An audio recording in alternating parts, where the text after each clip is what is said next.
العليم الحكيم ولا حول ولا قوة إلا بالله العلي العظيم رب اشرح لي صدري ويسر لي أمري واحلل عقدة من لساني يفقهوا قولي رب يسر ولا تعسر بالتم بلا خير ربنا زدنا علما وارزقنا فهما وعملا صالحا متقبلا آمين يا رب العالمين. Alhamdulillah, kita mengatur syukur kepada Allah Subhanahu wa taala di atas segala kurniaan, taufik dan hidayahnya. Saat ini kita masih dapat berada di tempat yang paling mulia dalam majlis ilmu, dalam keadaan kita niat iktikaf di atas masjid. Moga-moga segala apa yang kita lakukan ini dikira sebagai amal soleh untuk kehidupan kita dunia dan akhirat. Kita sambung perbincangan mengenai hukum-hukum sembelihan. Sebelum ini kita dah baca berkenaan dengan syarat binatang yang disembelih. Pertama, syaratnya dia ada hayat, ada nyawa yang kuat, mustaqirah, nyawa yang masih banyak. Yang kedua, binatang yang disembelih itu bila disembelih putus halkum dan urat merihnya. Itu urat saluran pernafasan dan saluran makanan. Bila putus dua tu barulah sah sembelihan. Ada lagi urat-urat tepi ni. Urat tepi ni dia tidak wajib tapi disunatkan. Disunatkan putus juga untuk mempercepatkan binatang tersebut mengeluarkan darah dengan banyak dan cepat mati. Itu sunat kita sembelih dalam keadaan kita memastikan dia tu putus kedua-dua urat yang wajib dan ada urat-urat tepi yang disunatkan. Sebab itulah dia kalau kita tak gitu, tak pisah gitu, putus dah dua urat tu, tapi tepi tak putus. Dia kena melalukan imrar, makruh, ataupun dua kali kerup supaya dia putus urat tepi-tepi tu. Yang ketiga, memotong dengan cepat dan sekaligus. Tak boleh sembelih binatang ni lambat, gaya slow and steady, tak boleh. Dia kena cepat. Ada biasa berlaku lama sangat binatang itu bersedia untuk disembelih. Kadang-kadang berlaku musim korban lama ni, duk ikat siap dah, gapo siap dah, nak tunggu tamat orang takbir, Allahu Akbar, Allahu Akbar, jadi baru sembelih. Tidak begitu caranya. Yang bertakbir tu orang ramai, tu ke sembelih ni tak usah cakap orang takbir lah, bismillah, Allahu Akbar, berak lah. Itu kalau kita lambat sangat nyanyi dia sudah ready dah, ikat kemah kemih dah, orang pergi belakang dah. Jadi sama ada orang lain turut bertakbir ataupun tidak, itu soal orang lain. Yang kita penyembelih mesti segerakan, segera. Jangan terlalu cepat sampai macam tetok tu tetok, dia kena kerup dua kali ataupun paling banyak 3 kali, 3 pergerakan. Imrar dalam bahasa kitab fiqh, imrar mana melalukan 2 kali, kerup baru jadi imrar. Kalau sekali ia tidak jadi imrar dalam bahasa kitab fiqh.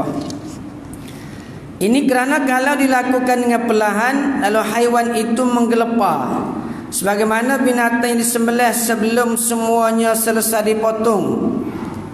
Kita sembelih perlahan, putus baru gelepar, lepas tu baru sambung pula. Boleh jadi hak kita sambung tu binatang tu nyawa nak habis benar dah. Dia panggil sudah tidak ada hayat mustaqirah. Kita pun sembelih juga. Kata pengarang kitab ini, maka terbatal sembelihan dan tidak sah. Tak lewat main-main. Sebab tu kena pisau itu tajam. Jangan main hak tupu. Ni 4-5 kali kerak tak putus lagi. Urat pun tak putus lagi. Apa ni kulit tak berdegi lagi. Tak boleh. Kalau takdirnya salah tukar pisau tupu, tukar cepat-cepat. Tak kena kan tukar, kena sedialah. Bagi orang penyembelih ni dia menyediakan pisau-pisau yang sesuai. Bukti haiwan itu masih hayat mustaqirrah ialah ia meronta dengan kuat setelah disembelih. Lepas sembelih dia gelepar kuat, darah mericik. Itu ada hayat mustaqirrah. Kalau lepas sembelih tu senyap, darah mengalir, tu kira tak boleh makan tu. Makna tidak ada hayat mustaqirrah semasa kita sembelih. Sembelih tu nak mampu benar. Saat lagi mampu. Jadi tak boleh. Kalau disembelih dengan perlahan dan pemotongan halkum dan urat merih juga dilambatkan, maka apabila selesai pemotongan didapati haiwan itu tidak meronta-ronta, tak gelepar, maka ini membuktikan bahawa ia telah kehilangan hayat mustaqirrah sebelum selesai penyembelihan. Itu kena segera tu. Tak boleh main-main situ. Dengan itu terbukti bahawa ia mati bukan kerana sembelihan, tapi kerana luka, perikah awal luka banyak, mati situ. Bila mana dia mati dalam keadaan hayatnya macam hayat mazbuhah, ketika itu tidak halal dimakan. Jadi bila kita dah belajar kaedah menyembelih ni, mana kita boleh praktiklah supaya kita dapat menyembelih dengan mengikut peraturan yang sebenar. Kemudian kita masuk kepada tajuk syarat berkaitan dengan alat sembelihan. Ada dua syarat. Pertama, alat itu hendaklah boleh melukakan. Alat tajam lah, boleh melukakan disebabkan ketajamannya seperti yang dibuat daripada besi. Besi biasa pisah ni besi lah. Atau tembaga, timah, kaca, batu dan seumpamanya. Tak kira besi tempat kita ke besi mana ke, asalkan besi tajam. Sembelihan dianggap tidak sempurna apabila ia mati disebabkan hentakan dengan benda berat seperti batu yang tidak tajam. Pakai rembah ataupun dia jatuh daripada tempat tinggi. Jadi mampu. Tak kira lah. Jatuh tadi luka. Tak kena benda-benda tajam, kayu serepih ke. Tapi dia disebabkan jatuh tempat tinggi tadi bukan kerana kita sembelih, tak boleh makan juga. Ni ambil batu besar, kena kepala rebah, luka tapi tak dikira sembelih.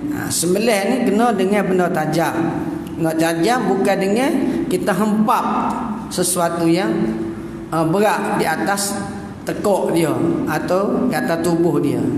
Ada kita tengok dari YouTube orang di mana nampak biasa macam di kawasan negeri India, negara India, Pakistan. Dia pakai kalau kambing kan kerap tetok gitu. Lagu mana tu? Dari segi kalau dia tu Islam, dari segi hukum sah tetapi makruh, tidak digalakkan. Itu bukan penyembelihan cara Islam. Islam ni ada cara dia. Lepas sembelih kita biarkan dia tu boleh lagi gelepar untuk dia pam darah keluar dengan cara yang baik. Cara yang kita tengok pun lain dengan hak tu gak jebuh dan nyakut tu tarik tetok gitu ya. Tu bukan sembelih. Tetok pun kat atas belakang kadang-kadang. Kok ni bukan kok ni putus juga dengan kekuatan kita kata pisau yang besar dengan macam golok kelewek gitu, putus juga. Tapi tidaklah cara sembelih yang sebenar. Jadi tak boleh kita sembelih dengan benda yang kita kata berat, dia mampu kerana berat tu. Dalilnya riwayat hadis riwayat al-Imam al-Bukhari dan Muslim. Kita baca dah sebelum ni, ma anharad dam wa dzikra smullahi alaihi fakuluh. Apa yang mengalirkan darah, alat yang boleh mengalirkan darah, kita bersembelih keluar darah, disebutkan nama Allah, bismillah di permulaannya, maka makanlah. Maknanya sah. Mengalirkan darah maknanya menumpahkannya hanya berlaku dengan alat yang melukakan disebabkan ketajaman tajam. Manakala alat yang mematikan Kerana hentakan berat maka ia tidak mengalirkan darah. Mampu juga tapi tidak mengalirkan darah. Jadi alatnya kena tajam, kena jenis pisau. Yang kedua, alat sembelihan itu bukanlah dengan gigi ataupun kuku. Kalau bocak ciok ni kekoh gigi putus kepala tu. Bodai mulut kekoh, kekoh putus tapi tak boleh, tak sah. Sembelih dengan gigi. Sembelih dengan kuku, dengan tulang tak boleh makan. Walaupun putus urat ni, urat pernafasan, urat saluran makanan tak boleh.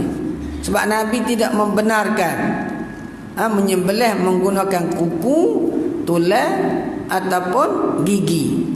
Tak boleh. Tidaklah sembelihan menggunakan salah satu daripadanya, walaupun melukakan dan ketajamannya, tajam gigi ni mengakibatkan mengalir semua darah.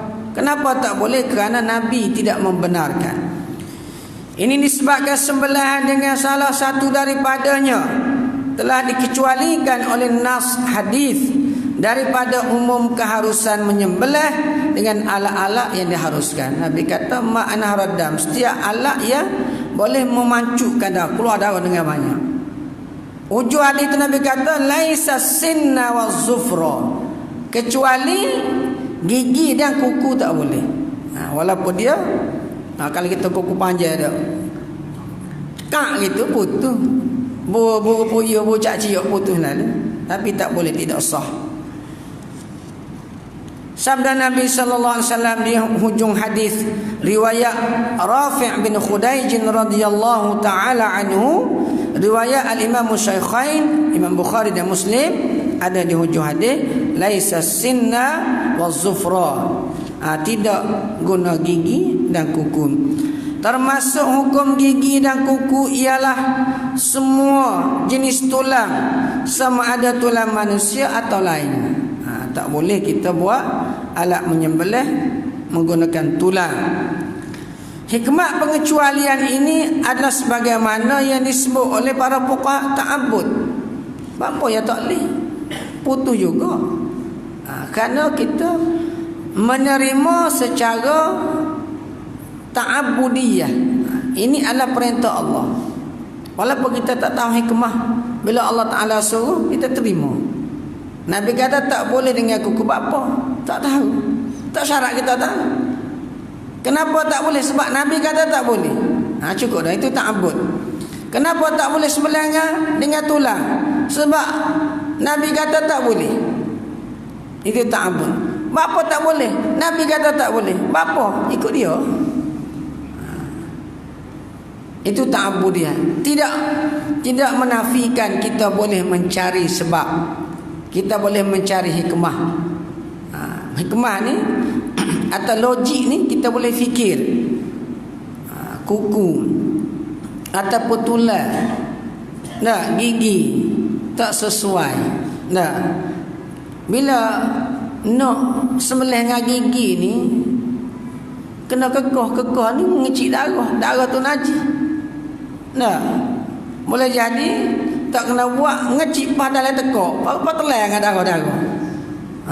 Tak boleh. Mai kekoh gitu. Kuku tak boleh. Bila gak tulang ni ialah sebahagiannya makanan kepada jin. Sama ada jin Islam atau bukan Islam. Makannya dia tulang ni. Jadi kita mencemarkan pula dengan darah-darah. Tak. Tulang ni kita biarkan untuk dia dah. Ya, tak sesuai kita guna untuk penyembelihan. Kita telah mengetahui bahawa hukum sembelihan secara keseluruhannya dibina atas prinsip ta'abbudi, bukan atas sesuatu illah atau sebab atau masalah yang berlegar pada hukum-hukum maslahah. Kebanyakannya kita ambil pada asasnya. Kenapa kena sembelih dengan cara Islam? Ta'abbudiyah, ikut perintah Allah dan Rasul. Nabi ajar kita gitulah. Yang paling afdal dalam mengetahui sebab pengecualian ialah berpegang kepada kata-kata ta'abbud, beribadat semata-mata. Kalau katanya apa? Tak tahu. Cukuplah. Tak salah saya kata nak cari logik-logik tu, tapi tidak muktamad dengan logik tu. Yang muktamad kenapa tak boleh? Nabi kata tak boleh. Gitu saja. Seterusnya kita masuk kepada beberapa peringatan dan di dalam bab penyembelihan. Peringatan pertama, sembelihan janin, anak dalam perut, cukup dengan sembelihan ibunya. Melainkan jika didapati ia masih hidup, maka hendaklah disembelih. Takdirnya ada gak tak sengaja, dia tak tahu. Ibu kambing ni buting ni, tak tahu. Nampak gemung boleh jadi dalam 4 bulan 5 bulan baru. Nah, kan lembu 4 bulan 5 bulan, 4 bulan 5 bulan kadang-kadang kita tak tahu.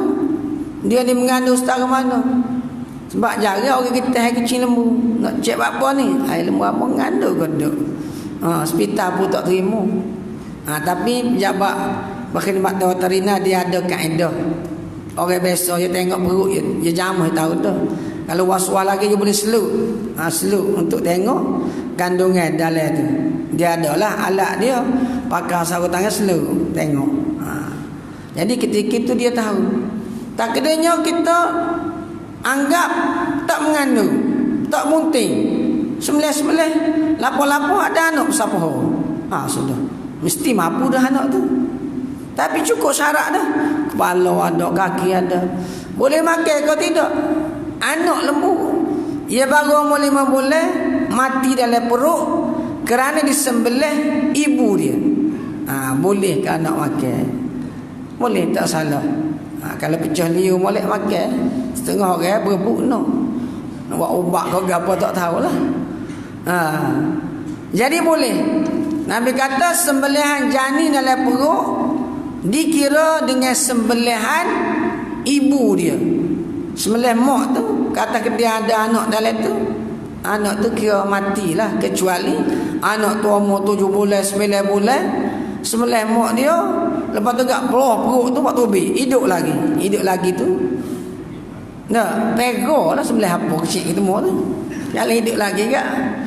Boleh pegolah. Nah, sebab lah ni boleh wipek ngah pek botol ni. Lembu pun ada lembu yang panggil susu awal lembu, susu awal kambing. Hak 7 hari pertama tu boleh ambil kepada anak-anak lembu wipek lah. Dengan pek botol pun isak lembu ni. Saya nak sebutnya, kalau takdirnya sudah mati dalam perut, anak tu boleh makan. Soal kita ada liu tak liu tu soal yang kedua dari segi hukum. Boleh makan. Kalau dia tu hidup lagi lepas melemuk dia bergerak perut. Sudah ada anak ni. Belah cepat-cepat waktu habis. Dia pun geliat bangun cacat. Boleh pak kaki tu boleh betul molek. Lembu ni boleh pegang ni, pegang. Kalau nampak dia pun pernah nyak-nyak tapi hidup nak makan, sembelih pula anak tu. Sembelih pula boleh makan. Berarti sembelihan terhadap ibunya mencakupi sembelihan janin apabila ia keluar dari perut ibunya dan keadaan mati selepas ibunya disembelih. Sekiranya ia keluar dalam keadaan masih hidup, maka ketika itu kita diberi pilih lah. Kalau nak makan kena sembelih. Sekiranya nak perah tak payah sembelih lah. Nah, kalau kita kata cukup boleh molek ni, nampak anak segar ni sembelih apa? Kita perah lah. Mana dalilnya? Dalil ialah hadis riwayat Abu Daud daripada Abu Sa'id Al-Khudri radhiyallahu taala anhu katanya, sa'alna Rasulullah sallallahu alaihi wasallam anil janin. Kami telah bertanya Rasulullah SAW tentang janin dalam perut binatang. Faqala kuluhu in syi'tum. Nabi kata makan. Dia pergi cerita ke Nabi, Allah kami sembelih unta ni. Lepas sembelih tu lapor-lapor tengok ada anak dia perut mati tu. Dan ke mana Rasulullah? Nabi kata fakuluhu in syi'tum. Makanlah kalau nak tak boleh makan. Fa inna zakatahu zakatu ummi. Kerana sembelihan dia ialah pada sembelihan mak dia. Jadi ni boleh berlaku lah. Boleh berlaku pada kita yang kadang-kadang tak tahu. Kalau kita tahu, kita tak sembelih. kecuali dia tepuh kau kereta kau gapo napa ai tak boleh pera dah ni. Dah tak boleh pera. Mai mepe hidup tapi cacak dah. Susah kita nak berobat nak gapo, kita pun sembelih. Ada anak dia perut mati anak. Boleh goreng ni. Boleh ambil makan. Saya pernah sembelih unta dulu.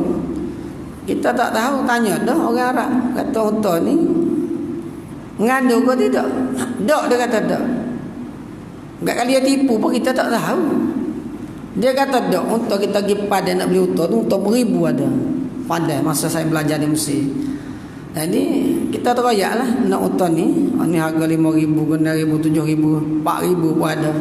Kita nak sederhana 5,000. Unta tino. Unta tino ni banyak. Unta jantan ni jarang. Jadi tanya dia, mengandung ke tak ni? Tak, dia kata. Garanti tak. 45,000 kita. Ya Allah kali dia tak pelawak kali. Kita nak korban masa tu, nak korban unta. Beli 3 ekor. Jadi saya sembelih lah. Salah seekor daripada 3 tu memang ada anak. Ada berapa lebih anak cukup dengan apa, tapi yang makan puak kita. Dia kata boleh terang makan anak unta lembek. Nya pakai makan. Masa sembelih tu lepas lapar tu baru kita jumpa ada anak ada berapa orang. Jadi oleh kerana kita tak tahu, kita tak sengaja, dan memang kita telah buat suatu usaha untuk memastikan dia ni tidak mengandung, bakal tu dia pun memang dia pun agak macam tak mengandung, banyak ribu-ribu kan unta ni, ingat ke gemuk gitu ya. Jadi dia pun tak sengaja juga, maka dikira sah korban kalau tak sengaja. Kalau sengaja pilih binatang nak korban tu binatang bunting, maka setengah riwayat dan pendapat kebanyakan ulama tidak sah korban binatang yang bunting, kerana dagingnya telah berkurangnya dan daging tak apa sedap. Kalau binatang tu bunting, hamil, jadi tak boleh. Baik kita pilih ya betul-betul tidak mengandung. Betul-betul tak mengandung yang mana? Hak jantan dok lah. Tak mengandung. Kalau jantan mengandung pelik benar lah. Cuma orang ada mengandung tapi tak beranak. Ni tahu tak satu. Pak boleh. Orang macam-macam ada. Orang lelaki mengandung sama. Baik. Kemudian bahagian haiwan yang terpotong dan keadaan ia masih adalah sama dengan melainkan bulunya yang boleh digunakan untuk alas tempat duduk, nak buat pakaian dan selainnya. Ini zaman-zaman dulu lah ni pun ada. Dia nak makan apa saja, gerak ekor. Lepas tegaklah pola ibu dia hidup lakai, najis tak boleh. Ada dulu dia mau cerita, dia curi pohon sekerak. Terbaik lembu hidup lagi nyak. Amak tak bang, amak apa? Tengok tak ada pohon sebelah. Nyak kerak kau orang curi. Akhir tu dia sembelih lah. Nak ayatnya dia pergi tak boleh. Bangkai. Jadi janganlah siapa zalim, siapa begitu sekali, tak ada kesiabelah kepada binatang, tak boleh. Jadi kalau nak makan kena sembelih dulu, tak boleh ambil gitu. Tak boleh ambil air bahasa nak daging pohon. Gi bakar, gi pohon tu hidup lagi, lembu tu hidup lagi. Tu tak boleh, dia jadi bangkai. Hak bolehnya bulu. Misalnya kita nak ambil bulu berbiri. Biri ni bulu dia banyak kan? Kita pun ambil gunting dia ataupun mesej kat mesej bulu tu boleh ambil lah. Nak pakaian, nak bau gigi, nak gapo. Bulu binatang yang dimakan dagingnya, yang ketika kita ambil bulu tu dia hidup lagi, maka boleh. Tapi kalau temu biri mampu bulu comel, kita ambil bulu pun jadi najis, tak boleh dah.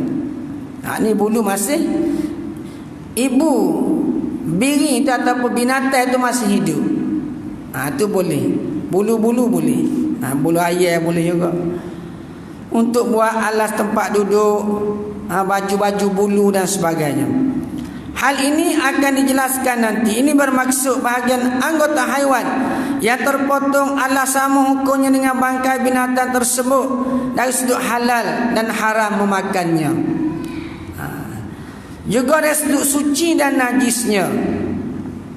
Jadi tak boleh lah kita nak ambil sebahagian sahaja anggota binatang tanpa kita sembelih untuk makan tu. Bahagian yang terpotong daripada ikan dalam keadaan ia masih hidup boleh dimakan. Tak apa kalau ikan. Temu ikan sekerak. Orang netuk ataupun orang gala kena mata mesik itu kata gala tu ikan ruai putus dua. Tak? Putus. Kita cuba balik ekor ada sejeka. Ikan besar. Boleh makan. Ikan dimaafkan. Jadi ikan tak kena sembelih. Kena sia-sia macam sembelih jugalah. Kena biar maafun dulu jaga orang hidup-hidup gitu. Jadi walaupun sebelah sekerak lagi tu hidup. Hidup tak jumpa cari hidup dia ni putus jeka alik belakang dia panjang lagi depan tu. Boleh jadi hidup lagi. Kalau temu boleh makan. Boleh. Ya keadaan masih hidup boleh dimakan. Kerana bangkai ikan boleh dimakan. Ikan ni kalau kita temu mapudah boleh makan. Kalau mapudah pun boleh makan. Kalau temu. Bukan kita semua makan ikan mapu belakang buat kita ni. Ada. Beli kedai ikan mapudah. Orang tak jual jarang ada ikan hidup pun. Tapi ikan mapudah biasa. Ada jual ada jaja pergi jalan. Atas lori atas bin tu. Tak ada masalah. Nabi telah membenarkan bangkai ikan. Ada sahabat Nabi mula dalam suatu musafirnya tak ada bekalan makanan. Habis bekalan makanan. Jadi ketika itu mereka cari rapat tepi patah. Temu ikan besar mampu. Ikan besar apa kali kalau kita kata ikan paus kali. Ikan besar sangat. Dan kita sirah kata sahabat Nabi ni temu ikan tu tengangu. Tengangu tu besar tak besar, dia boleh hidup cacah. Di mulut ikan. Boleh masuk. Besarnya. Bila besar doa tu was-was sahabat Nabi. Boleh makan aku doa ni besar doa ni. Ikan mampu dah. Jadi adalah sahabat kita tanya khabar. Ada sahabat kata kita belajar dengan Nabi kata boleh makan. Dia pun pakai makan buat dia. Nak ayatnya ikan kalau temu mampu dah pun boleh makan. Tak payah sembelih lah. Ikan ni dimaafkan. Bahagian yang dipotong daripada kambing sewaktu ia masih hidup tidak boleh dimakan kerana bangkainya adalah najis. Binatang yang dipotong daripada kambing sewaktu ia masih hidup. Kambing itu hidup lagi tak boleh makan kerana jadi bangkai. Dan bangkai itu najis. Bagi anggota manusia yang dipotong sewaktu masih hidup. Ini ada manusia yang anggota dia kena potong tua hidup lagi. Lah ni banyak potong kerana kencing manis, dah nak menyelamatkan anggota yang lain, nak menyelamatkan nyawa. Doktor kata pak cik ni kena kerak ni. Kerak sekat mana? Tak banyak sekat pohon dia kata. Sekat pohon tu banyak lah. Ada sekat lutut, ada orang kerak.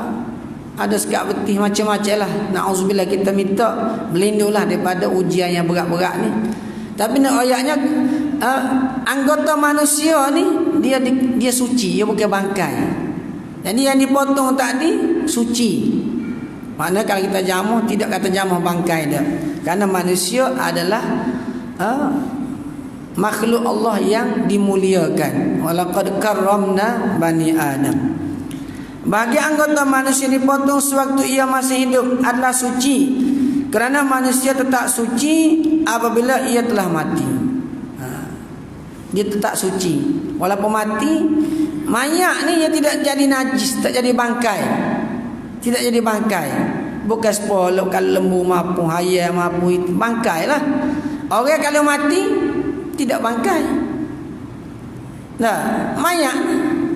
Jadi dia suci. Kita boleh jamu dia, bersihkan dia, mandi dia. Kalau bangkai kita tak boleh main, dia kena kambuh ya bangkai ni. Oleh kerana manusia ni dimuliakan, kita kena mandikan dia, bersihkan dia, mandikan dia, kapankan dia, pakai. Kalau orang Islam ni sembahyangkan dia. Kalau yang dipotong tadi, potong ni anggota manusia, sekalipun tuan dia masih hidup, digalakkan kita basuh dan bungkus macam kapal juga, dan ditanam. Jangan buat lepas kat sini tu siapa bimbang ke makan kuanyi. Nah, atau berbolak busuk. Muliakan dia. Tanam tempat yang mulia. Kalau boleh tanam di kawasan perkuburan jugalah. Kawasan perkuburan. Boleh jadi kita gali sekat lutut cukup dah. Tanam atas kubur wari-wari dia tak apa. Tak gali boleh sekat pohon kan? Cukup dah. Tanam situ. Duk lebih kurang 10 mati tu dia. Nak lagu mana? Matu dia tanah lah je dalam tanah situ. Tidak kata kena gali semula kaki dia pohon dia ni ikat dak. Apa ni ataupun jahit tak payahlah. Dak. Tidak perlu begitu. Maknanya muliakan anggota manusia, kita sunat basuh dan bungkus dia kerana menghormati dan dikebumikan, ditanamkan di tempat yang mulia. Kalau tanam belakang rumah boleh jadi kena pijak. Tak ke orang pijak ke lembu tak. Boleh jadi kena gali ke bewok ke apa. Kawasan kubur ni ada pagar, kawasan dia hormati. Nak kawasan orang tidak pijak kawasan-kawasan. Itu lebih sesuai dengan kemuliaan manusia. Jadi kita kena hormatlah kesucian manusia tadi. Bagian dipotong daripada apa saja binatang sewaktu ia masih hidup, ala najis, kena bangkainya adalah najis. Dalilnya hadis riwayat Al-Hakim yang disahihkan.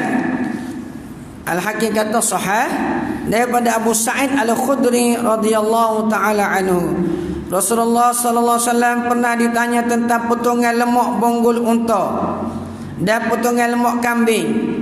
Jawab baginda, bagian yang dipotong daripada binatang hidup adalah sama seperti bangkai. Ni orang jahiliah ni dia unta ni banyak lemak. Lemak binatang ni perlu untuk buat ambil lemak dia tu buat apa dia? Dia buat minyak, tak? Dia buat apa ni alat-alat bukan dia makan. Dia buat untuk buat minyak lah ataupun bahan-bahan untuk dia nyalakan. Nyalakan macam buat lilin, buat tampung perahu dengan lemak-lemak tadi. Dan dia buat karok dengan lemak-lemak tu. Jadi setengah buat dia saya ke unta ni. Dia kata tak apa, kita kerak sikit, boleh separuh, lama-lama dia tumbuh pula. Jadi ambil. Tak kena buat dia ambil tu.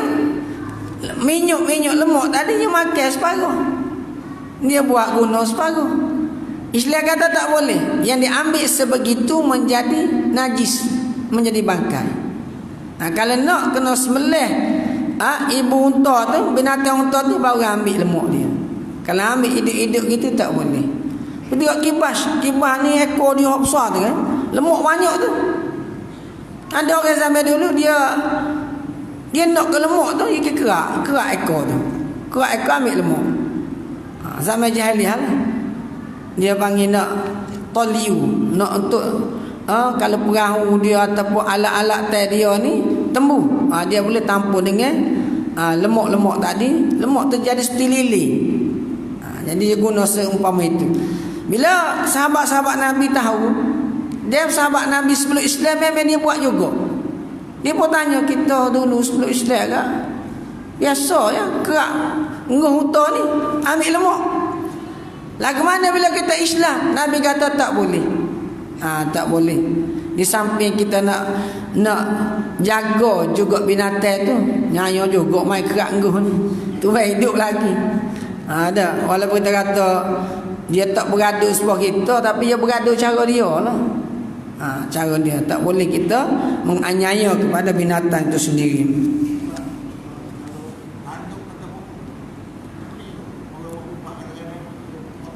Tanduk tak apa. Tanduk lembu lah, tanduk lembu, tanduk kambing. Bila dia tu hidup lagi, kita ambil masa hidup, boleh. Tak apa kalau tanduk tu. Tanduk sepuluh tak adalah sepuluh bulu. Dia sebahagian yang dibolehkan. Tanduk tadi. Hak tak bolehnya ialah berbentuk daging, berbentuk lemak. Nak ubat dan sebagainya adalah orang-orang yang dia nak buat macam alat-alat perhiasan pun ada, tempat nyakut baju dan sebagainya. Yang sebaik-baiknya ialah sembelih dulu, sembelih betul ambil lah. Sebaik-baiknya gitu. Tapi ada juga lembu yang terpaksa dipotong.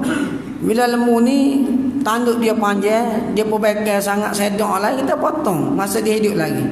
Tanduk yang dipotong tu boleh kita guna. Tidak menjadi najis. Sebab lembu tu tidak najis. Dia berbeza dengan daging dan lemak tadi. Itu boleh. Dia termasuk dalam seumpama bulu. Bulu tadi boleh. Ini ceritanya. Riwayat Abu Daud dan At-Tirmizi, lafaz daripada Imam At-Tirmizi, hadis ini hasan. Riwayat daripada Waqid Al-Laitsi radhiyallahu taala anhu katanya, qadiman Nabi sallallahu alaihi wasallam al-Madinah wa hum yajubbuna asminatal ibil wa yaqta'una aliyatil ghanam faqala ma quti'a minal bahimati wa hiya hayyatun fa hiya maitatun. Nabi datang ke Madinah, dan penduduk Madinah ni ketika itu masih mengamalkan satu amalan, potong lemak bonggol unta dan lemak punggung kambing. Kambing tu hidup, unta hidup lagi. Untuk tujuan-tujuan takdilah. Lalu baginda bersabda, Nabi tegur lah. Nabi kata tak boleh buat begini. Dari segi Islamnya tak elok, tak molek. Nabi kata mana-mana bahagian haiwan yang dipotong dalam keadaan ia masih hidup, hak yang dipotong tadi dia adalah bangkai. Bangkai tu najis. Najis tak boleh diguna. Tak boleh diguna. Pengecualian. Dikecualikan daripada hukum yang telah disebutkan bulu kambing, bulu unta yang panjang dengan syarat berikut. Haiwan itu boleh dimakan dagingnya menurut syarat. Syarat. Kalau bulu binatang tak boleh makan, jadi najis. Bulu rimau, siapa berani ikuti bulu rimau? Ada rimau cocok dah boleh lah dah. Ikutlah bulu binatang yang tak dimakan dagingnya. Dalam Islam, kalau binatang tu tak dimakan daging dia, susu dia jadi najis juga. Susu dia, bulu dia jadi najis juga. Ada orang yang minum susu harimau. Orang kata kita minum susu harimau, langsung jadi bekal macam harimau juga. Ada orang yang percaya ni kulak tumbuh daripada susu rimau dia. Ada kulak tumbuh daripada air mani gajah. Tutup bawah pandangnya rekor setengah-setengah tu. Ni kulak bukan sebenarnya kulak ni. Ni kesan air mani gajah dia kata. Ada siapa lalu tu air mani gajah. Ya kodok tak tahu. Hak beku dia kata. Hak ni begini, hak ni begini. Jadi tak boleh dia jadi najis. Gajah tak boleh makan, maka dia jadi najis. Air mani dia pun najis.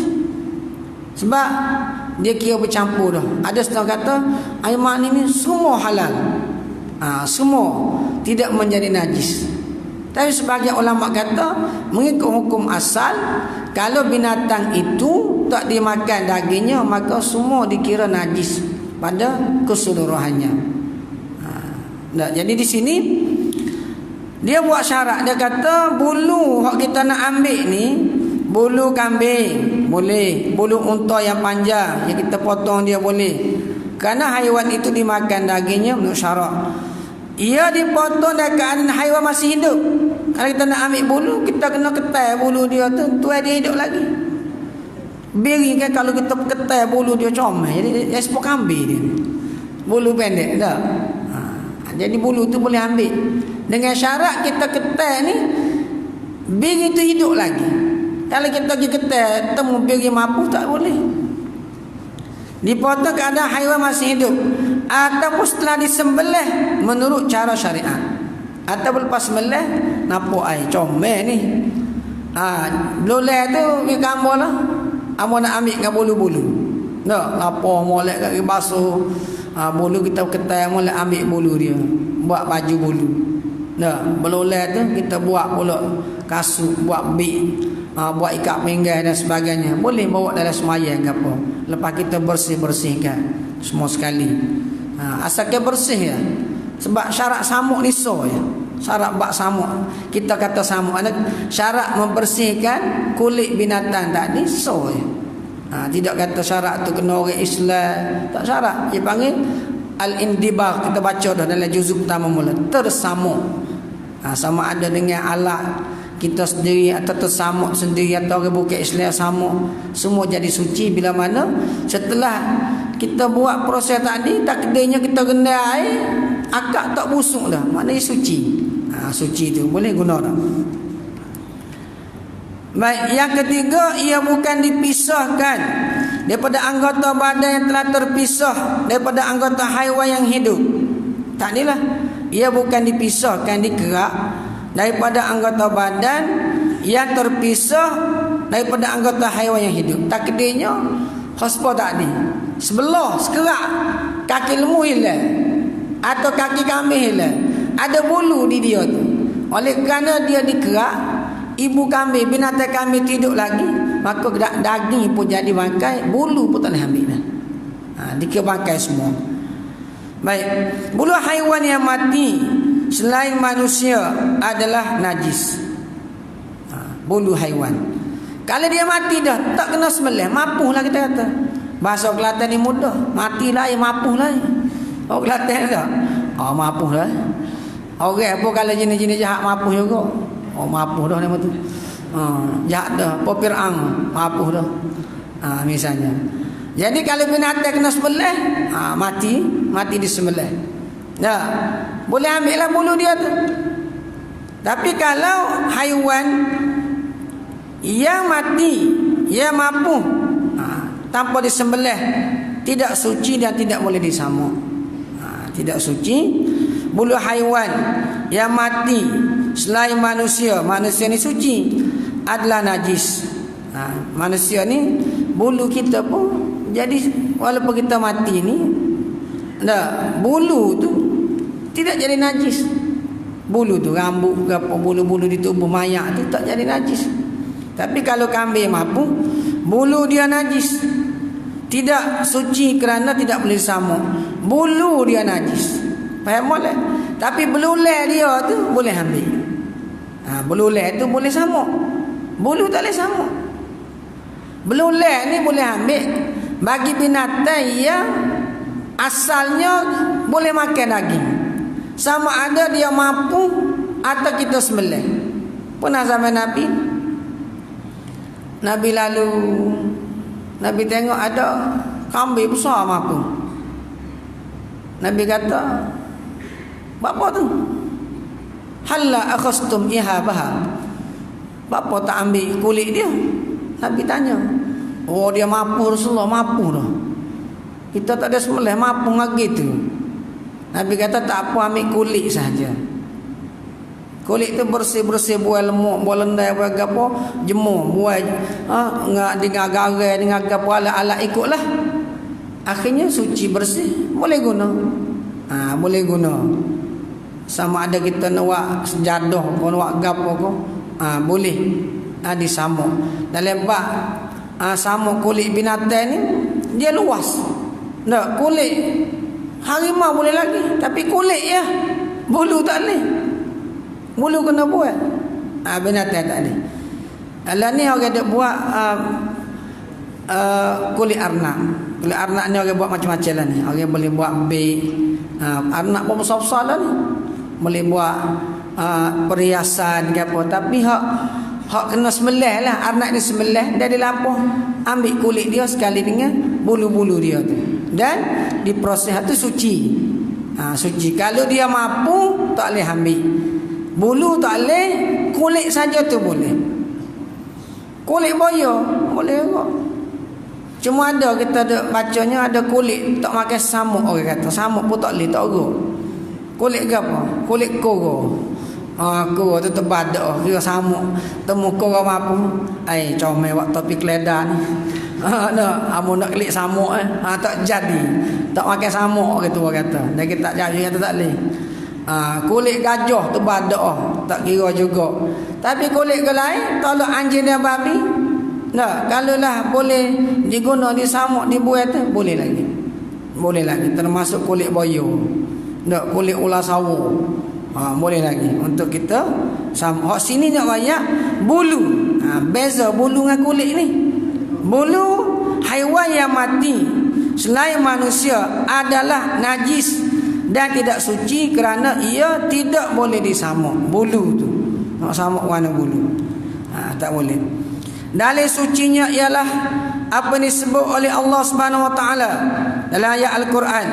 Wallahu ja'ala lakum min buyutikum sakana wa ja'ala lakum min juludil an'ami buyuta tastakhifuna yawma dha'nikum wa yawma iqamatikum min aswafiha wa awbariha wa ash'ariha athathan wa mata'an ila hin. Dan Allah menjadikan bagi kamu. Tuhan buat untuk kita. Gapo dia? Rumah-rumah sebagai tempat tinggal.